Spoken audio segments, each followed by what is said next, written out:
Hey everybody, it's Thursday, August 6th, the Feast of the Transfiguration. Jesus took Peter, James, and his brother John and led them up a high mountain by themselves. And he was transfigured before them. His face shone like the sun, and his clothes became white as light. Behold, Moses and Elijah appeared to them, conversing with him. Then Peter said to Jesus and replied, Lord, it's good that we are here. If you wish, I'll make 3 tents here, one for you, one for Moses, and one for Elijah. While he was still speaking, behold, a bright cloud cast a shadow over them. And from the cloud came a voice that said, This is my beloved Son, with whom I am well pleased. With that, the disciples fell prostrate and were very much afraid. And Jesus said to him, Rise, do not be afraid. They coming down from the mountain. And Jesus told them, Do not tell anyone the vision you have seen until the Son of Man has been raised from the dead. Funny, August 6th, the Feast of the Transfiguration, I have one memory in my mind. It was 1979.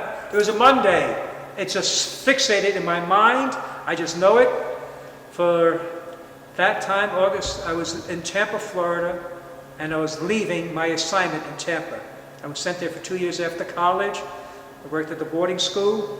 Then in the summer, we had the summer camp.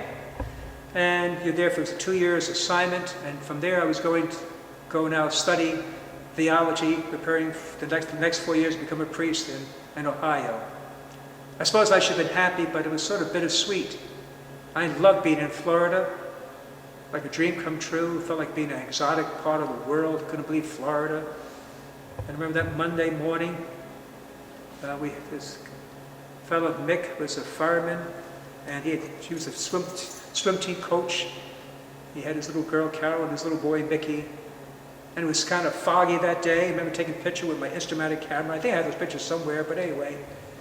And just taking pictures of them and just, anyway, saying goodbye to Florida, at least for the time being, at least for a while. So it was a transition. It was like almost a transfiguration. You know, Jesus changed in front of them his life, get ready to his death, then for his resurrection. And somehow we all go through transfiguration changes, you know. Some we welcome and some we wish didn't take place. But that's what life is. You know, we can't stay in one place. You can't freeze. You can't, you know, life goes on.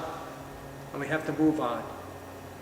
And so I moved, you know, came back to Ohio, and I was freezing the first year, but anyway, but it was always that feeling, saying goodbye to this whole life, you know, and now go back to school with a big change. So we're all going through transitions. Retirement is a transition, you know. It's a change. It seems like, you know, wow, no more work, but it's not always that easy. Just life is constantly changing. But we need to change, trusting God's will, God's way, God's with us, that we don't cling.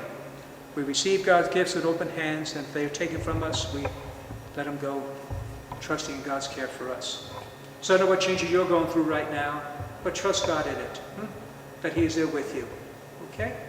You think about that, what you're struggling with, ask God, Lord, help me to accept this change in my life. God bless you.